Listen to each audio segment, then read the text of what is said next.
The State Department and people around the world are mourning the loss of Madeleine Albright, a brilliant diplomat, a visionary leader, a courageous trailblazer, a dedicated mentor, and a deeply good person who loved the United States.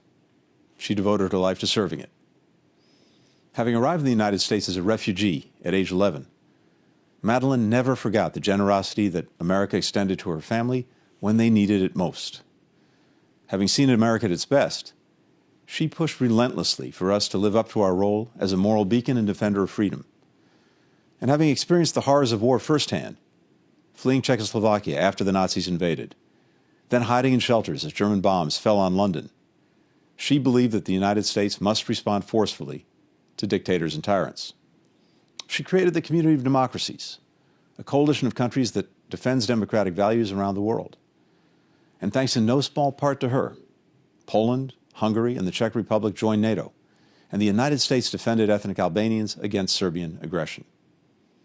Today, there's a square and a street in Kosovo named for Madeleine, and a statue of her stands in the capital.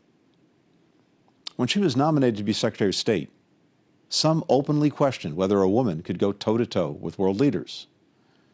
Madeleine quickly quashed those misguided doubts. There was simply no doubt that, in any room, she was as tough as anyone, and often tougher. That said, it wasn't always easy. She described walking into her first meeting of the UN Security Council as the U.S. ambassador. 15 seats and 14 men, all looking at me. But when she saw the plaque on her seat that read, "The United States of America," she said that her nerves vanished.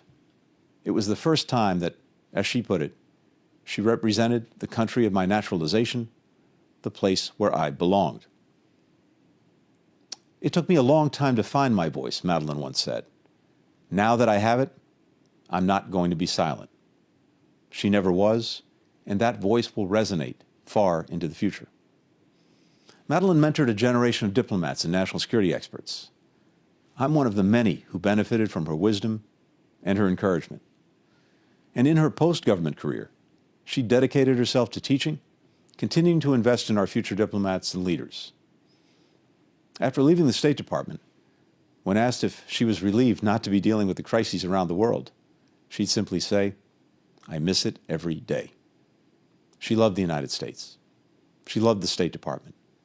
And she, in turn, was beloved by it. To our very first Madam Secretary, thank you.